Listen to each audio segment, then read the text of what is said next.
Hello, Joe. Let's read a given question. The question says the displacement of a particle in SHM may be given by y equals to r sine omega t plus phi. Show that if the time t is increased by 2 pi by omega, the value of y remains the same. So, to understand the question, we need to understand just about the basic concept of displacement equation of a particle performing SHM. Let's say कोई particle है that is performing SHM about the y-axis at y equals to 0 एक mean position है ये, right? And between y equals to plus है, which is the extreme positions, right? So y equals to plus है और y equals to minus है. So यहाँ पे हम देख सकते हैं कि between this two extreme position particle is performing SHM along the y-axis. अब at any instant of time t उसका जो expression दिया जाता है displacement का, it is given by the expression x equals to a sin omega t plus phi. अब यहाँ पे phi is nothing but the initial phase.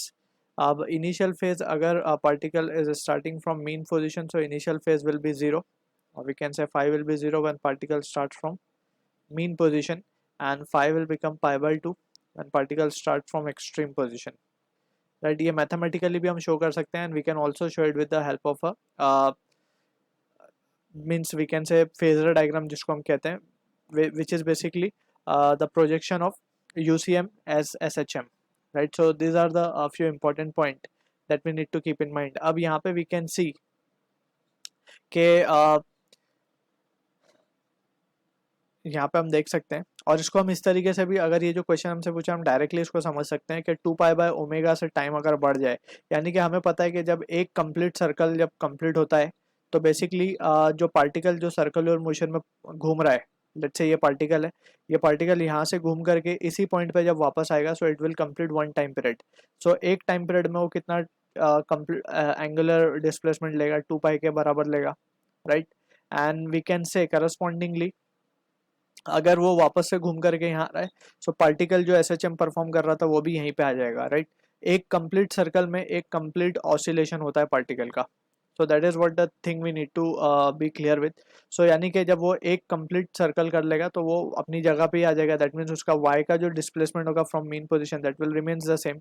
ये तो हो गया theoretically with the phasor diagram we can prove. अब इसको मैथमेटिकली वी कैन शो. ये एक ऑल्टरनेट मेथड वी कैन से हमने यहाँ पे शो किया है. सो यहाँ पे अब देखते हैं कि एक्चुअल में ऐसा mathematically we have to prove now. So हमें ये एक्सप्रेशन गिवन है आर कुछ something omega T plus five.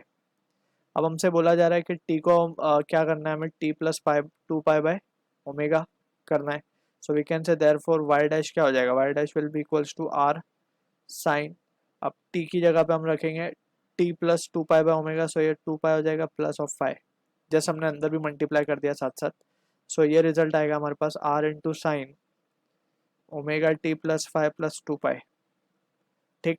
अब in this situation we can see के ये जो वैल्यू आएगी हमारे पास R sine of 2 pi plus theta is sine of 2 pi plus theta is sine theta, right? So ये रिजल्ट आ जाएगा omega T plus five only. Therefore we can say Y dash will be corresponds to Y. और यहाँ पे हम reason दे देंगे sign of 2 pi plus theta is sin theta, right? So this is the thing we need to be clear with. अब यहाँ पे हमने show कर दिया, hence proved we can say. I hope you understood the solution. All the best.